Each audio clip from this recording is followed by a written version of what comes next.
Salutations, my fellow dudes and dudettes, and welcome back to Crush Bandicoot! Insane Trilogy. Last time, we completed roughly a little more than half of the first island, and also took on Papu Papu, one of the easiest bosses in video game history.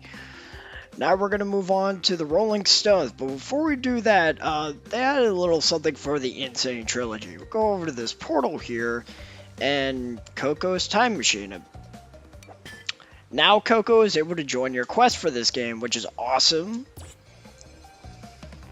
It's really a cosmetic change, but it's cool to that Crash's sister could get in on the action, considering in Crash Bandicoot Warp she was really only limited to vehicle levels, or like one vehicle level and one animal level. I think she was also in a plane. But anyways, I'm getting ahead of myself. Let's move on to Rolling Stones. We're actually going to play as Coco since I just obtained her, so I'm going to be doing just that. Let's go. Also, the Insane Trilogy provides hints at the bottom of the screen when the stage begins, so you have an idea as to what to look for. This is very useful in Crash Bandicoot 2 because of how bonuses are given to you in that game, but we're not going to be getting to Crash 2 anytime soon. All right, we got our second character token. This is Embryo, I believe that's his name. The other token, it will be Neocortex. The only the difference between the three is that Tawna's level bonus levels are pretty simple, and Embryo is middle of the road, and Neocortex is hard. Neocortex bonus levels also give you a little extra bonus for completing in the first place, which is cool, but that's not going to be for a little while. Anyway, with this level, you got these little wheels that keep going back and forth. That's really the biggest thing. It's weird because they call it Rolling Stones. They're more like wheels than stones. I know they're made of stone, but when I think stone, I mean the boulder chases are what immediately comes to mind. Now, seeing as how it gave you the hint about the blue gem before the stage starts, that means I'm not going to be able to get all the boxes in the level, because in order to get all the boxes, I need to be able to access an area which requires a blue gem from another level. So that's going to be a downer. I am going to have to backtrack. I'm contemplating right now whether or not I'm going to just go through the level again, or just like show off what kind of path the gem unlocks, like right here.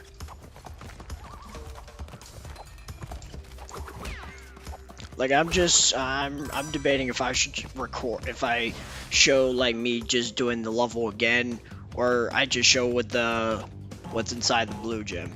Anyway, close one. As you can see, Embryo's is a little more chaotic because of all these TNT boxes. You kind of have to be quick with this one.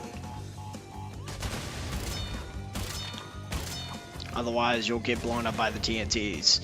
For some reason, he kind of blows himself up too as a means to leave the bonus level. It's weird.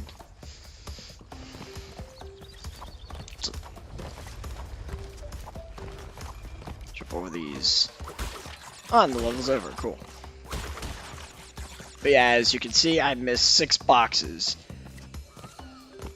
It's really upsetting when you miss one box. It's like the worst.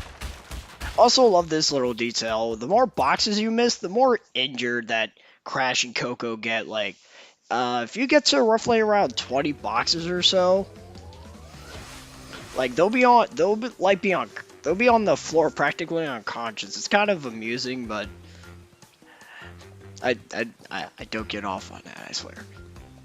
Anyway, let's do Hog Wild. We got a new level gimmick. You're basically on a wild hog.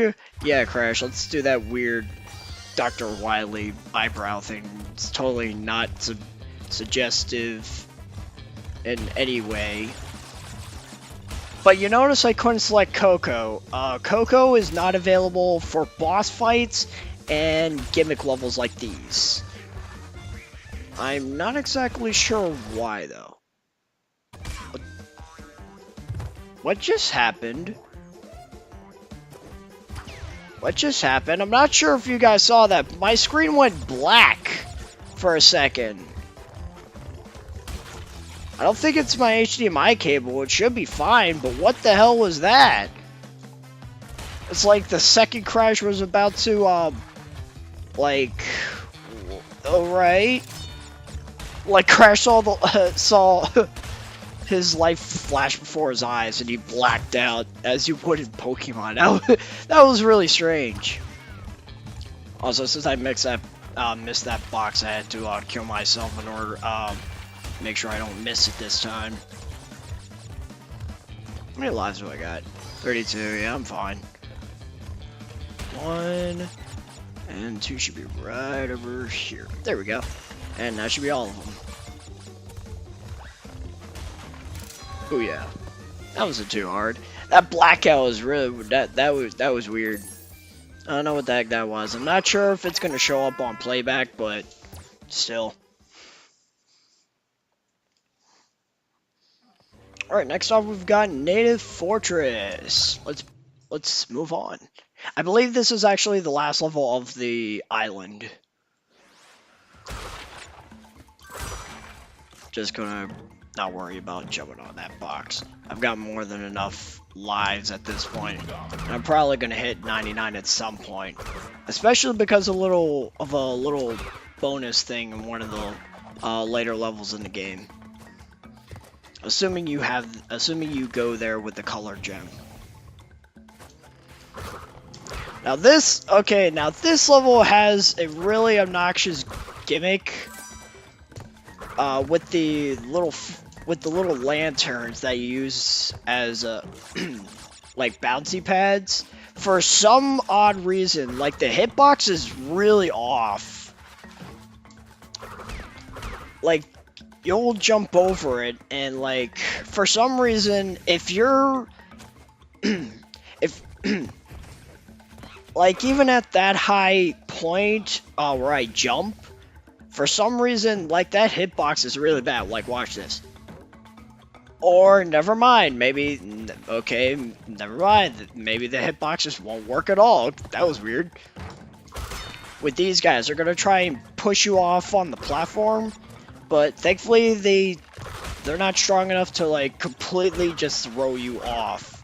I think it's enough to sort of catch you off guard, and it's like, so you realize, oh, snap, he's trying to knock me off, so I better just jump on him.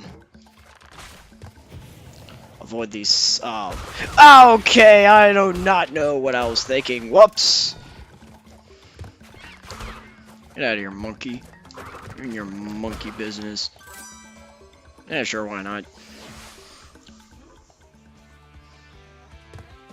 Grass is always greener on the other side. On the other side of the fence. Gives you an idea that there's something on the other side of a fence, but what fence is it, you may ask?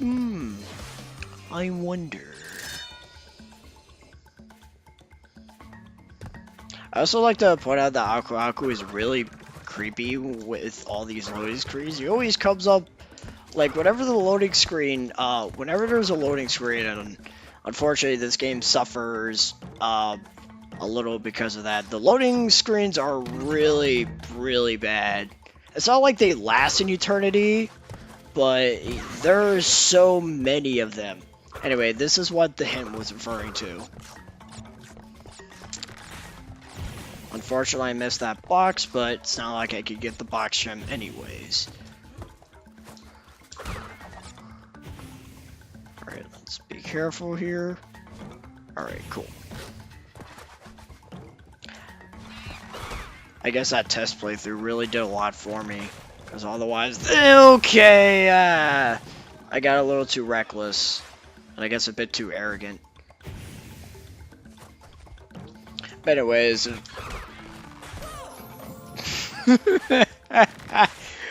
Ow.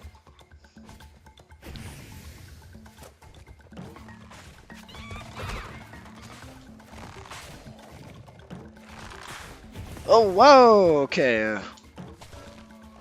That was a close one.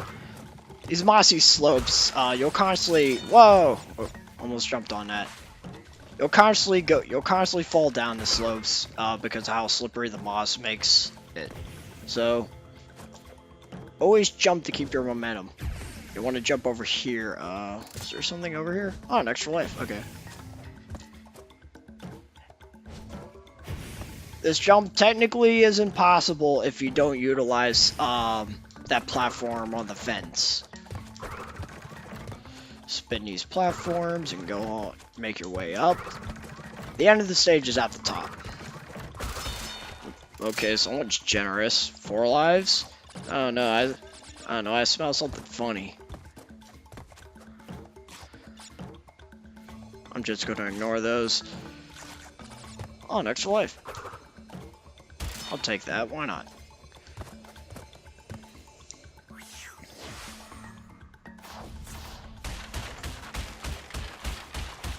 Okay, ow, that kind of hurt. It's like Crash got a really bad itch. Get him off, get him off. Go away, guys. Up the creek. Alright.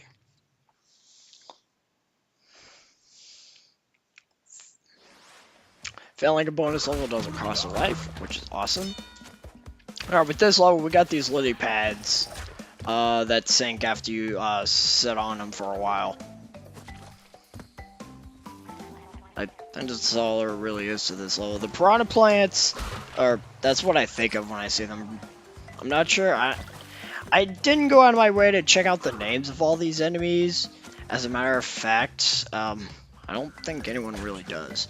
But the red ones will try to clamp on you the second you land on them. The purple ones, however, are automatic. It's a matter of timing with those. And then the actual piranhas will constantly jump over from one side of the river to the other to try and bite you. And for some reason, there are monkeys here.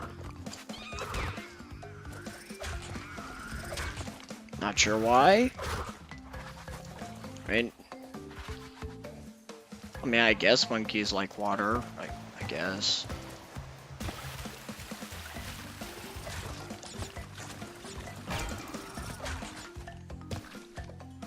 Now, if this was the original Crash 1, you wouldn't think to do this because there's no, like, vague hints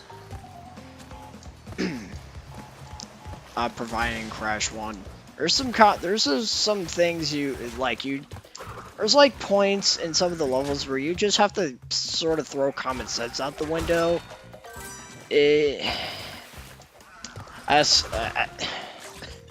I'm so glad I didn't play Crash 1 as a kid because of the horror stories I've heard with the original. Whoa! I'm glad to experience it on the Insane Trilogy. I won't deny its difficulty, and I might get a lot of hate for this. This is not Dark Souls. This game is not that difficult.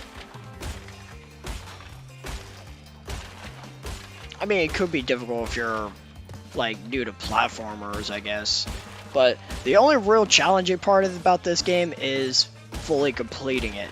Just beating the game is really not an issue. Unless you're not good at platformers, and there's that. I've never actually played Dark Souls. I've seen it in action, and I was immediately turned away by the slow combat.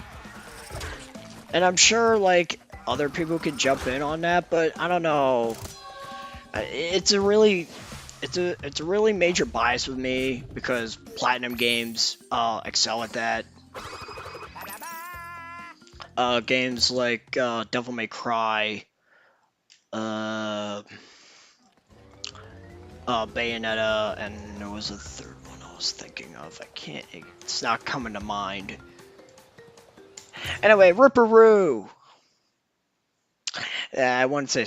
I wouldn't necessarily say Star Fox. It is a platinum game, Star Fox Zero, and a lot of people like that game, but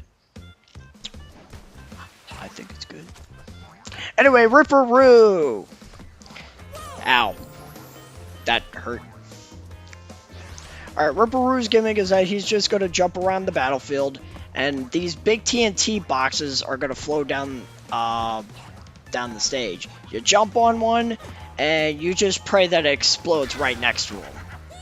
That's how you damage him. The only real difference every time you hit him is he changes his pattern a little bit. And I just jumped in the water like a dope.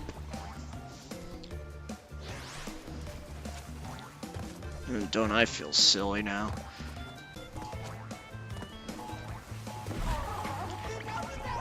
That was an accident. How am I dying as many times as Ripperoo? He's really not a hard boss. I mean, I guess to be fair, I keep jumping in the the water like an idiot.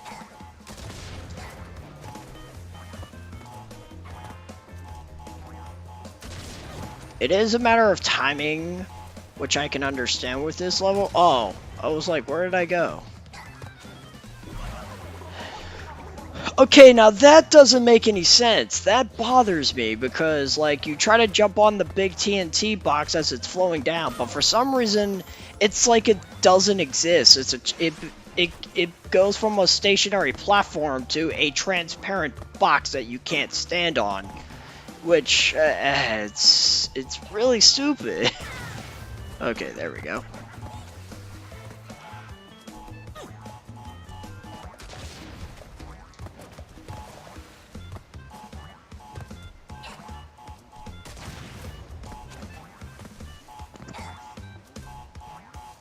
Okay, oof.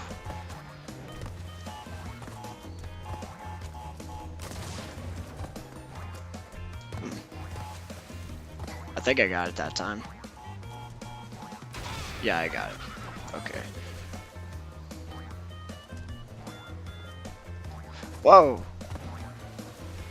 Alright, I get it.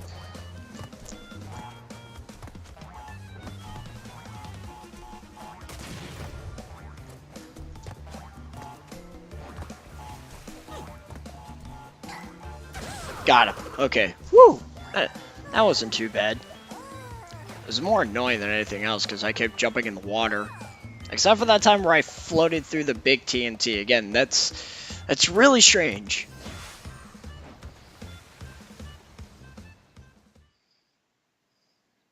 Now that we're done that, I believe we're going to call it a part. So, next time on Crash Bandicoot! I got the voice a little better this time. It's not as, like, screechy and annoying as it was before. We're going to be finishing up this second island, because there isn't that much to this island, and I believe the next boss is at the very end of it. So, until then, I got a juice.